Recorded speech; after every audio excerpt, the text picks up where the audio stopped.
நம்ம கல்யாணம் ஆகி மாமியார் வீட்டுக்கு போவோம். அங்கே போய் நம்ம எப்பயும் போல தான் இருந்துப்போம். ஏன்னா நம்ம புது இடம் புது இது வச்சுன்னு நம்ம என்ன தான் வாயிடுச்சுட்டு எப்படி தான் இருந்தாலும் நம்ம கொஞ்சம் சைலண்ட்டாக இருப்போம்.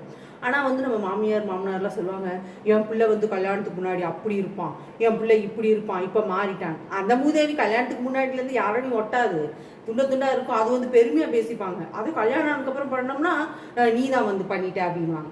சரி போ அப்படின்னு வீட்டுக்காரர் சொன்னா விடு விடு அவங்களுக்குலாம் என்ன அப்படின்றாங்க. சரி விடு வீட்டுக்காரருக்காரே நம்ம இது பண்ணுவோம். இது நம்ம அம்மா வீட்டுக்கு வந்தாங்கன்னா அங்கேயும் வந்து ஏதாவது ஒன்றா மூஞ்சி தூக்கிடுவாங்க.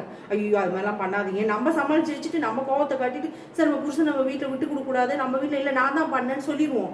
ஆனால் அவங்க என்ன சொல்லுவாங்க, ஐயோ மாப்பிள்ளை பரவாயில்ல நீ தாண்டி இப்படி இருக்கிற அப்படின்வாங்க. ஆக மொத்தம் பொண்ணுங்களுக்கு வந்து பிறந்த வீட்லேயும் வந்து மதிப்பு இருக்காது, புகுந்த வீட்லேயும் மதிப்பு இருக்காது. பிறந்த வீட்டில் நம்பவே மாட்டாங்க நம்மள. இல்லை மருமகன் தான் பெஸ்ட்டு, நீ வந்து மாறிட்ட, நீ பணம் ஆசை அப்படி என்னென்னமோ சொல்லுவாங்க. அப்படிதான் நடந்துகிட்டு இருக்குது. என்னமோ